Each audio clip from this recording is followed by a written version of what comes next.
Today we'll show you how you can render your Blender scene fastly with cycles. So I'm using Blender 4.3.2. So first you have to go to your edit, go to preference, and make sure you go to your system and enable your GPU. Make sure that you're not checking your CPU because it will slow down your render. So after this, what you have to do, you have to just go to your sampling, and in the render settings, you have to decrease this thing to 0.3 to 0.5. So you can choose any number between 0.3 to 0.5, and you can decrease your sample counts to below 100 technically. So I'm using 32 samples, and you have to make sure that you're enabling denoising and you are using optics if you have NVIDIA graphic card, and for AMD and Intel you can choose open image denoiser, and make sure that you are using albedo and normal option. So this thing will helpful for animation, and this will try to reduce your flickering of denoising when you render any kind of animations. But in still images you can leave this thing to none. You can leave this thing to albedo and normal also, it will not impact anything. Then there is a light option, and this is the most important setting. You have to disable this thing. It will drastically decrease your render time. So basically how it works is, if you have multiple light source in your scene, then it's better to enable this thing. But if you have any kind of sky texture or any kind of HDRI in your scene, then you can disable this thing. It will drastically improve your render time. Maybe sometimes it doesn't work that well, but you can try this. So I will recommend to disable this thing, and it will not gonna impact any quality, and maybe just a bit, but you will not notice that. After that, in the light path, make sure you are in your default settings, and you can decrease this thing to 8.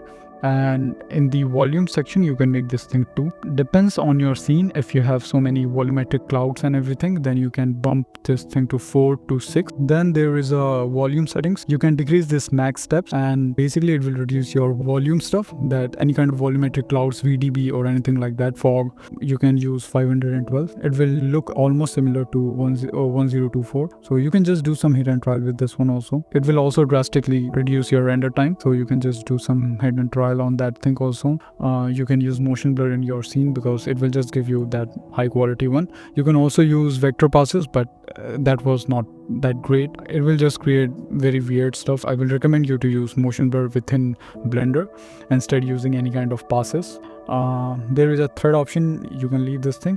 There is a memory option. You have to use this one, use styling, and make sure you're using this number 512. It will improve your render time around 10% maybe. Suppose if your render is taking 10 seconds for one frame, then it will be reduced to 8 to 7 seconds. And after that you can also enable this one, persistent data. It will take more memory, but it will give you faster results. So if you're not getting any kind of out of memory error, then I will recommend you to use this setting. It will help you to render your scene faster. After that you don't need to do anything. There is a pixel size.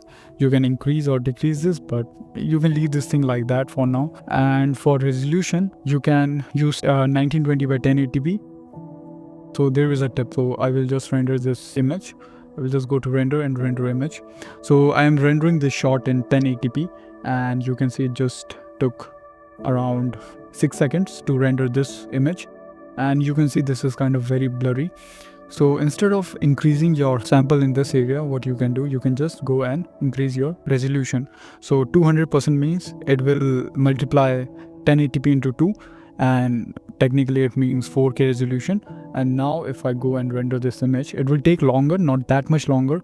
So the 1080p version took 6 seconds, and the 4K one took, I don't know how much time it will take, I think 10 seconds, something like that, or 13 seconds, or not double. It is taking 20 seconds for one frame.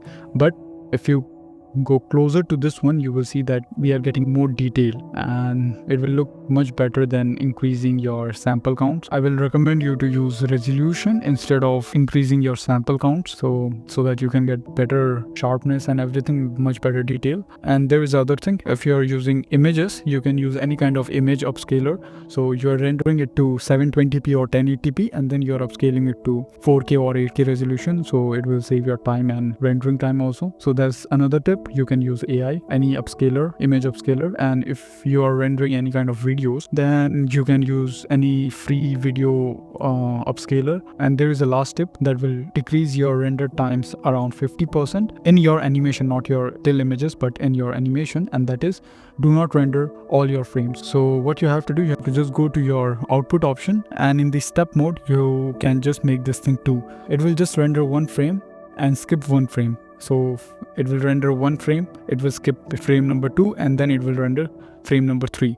So it will skip your frames. So for example, if you have 100 frames in your shot, it will just render 50 frames and you're cutting your render time 50%. After rendering this, you will notice that it looks very choppy, and to fix that issue you have to use this AI tool, and you can see the name of the tool there, and you can just search on YouTube how to use this tool and you will get so many tutorials on this one, and you can drastically decrease your render time with this AI tool. But there is a catch: do not use this thing in kind of a very fast motion or any kind of action sequence. It will not look great on that type of shot. If you have any kind of zooming shot or any kind of large landscape, slow camera in, slow camera out motion, something like that, in which the camera is not moving very fast, it is subtle, it is moving slow and steady, something like that, then you can use this method, or else I will recommend you to just render all your frames if you have any kind of very complex camera motion or anything like that. That's it for this tutorial. I think this will help you. Thank you for watching.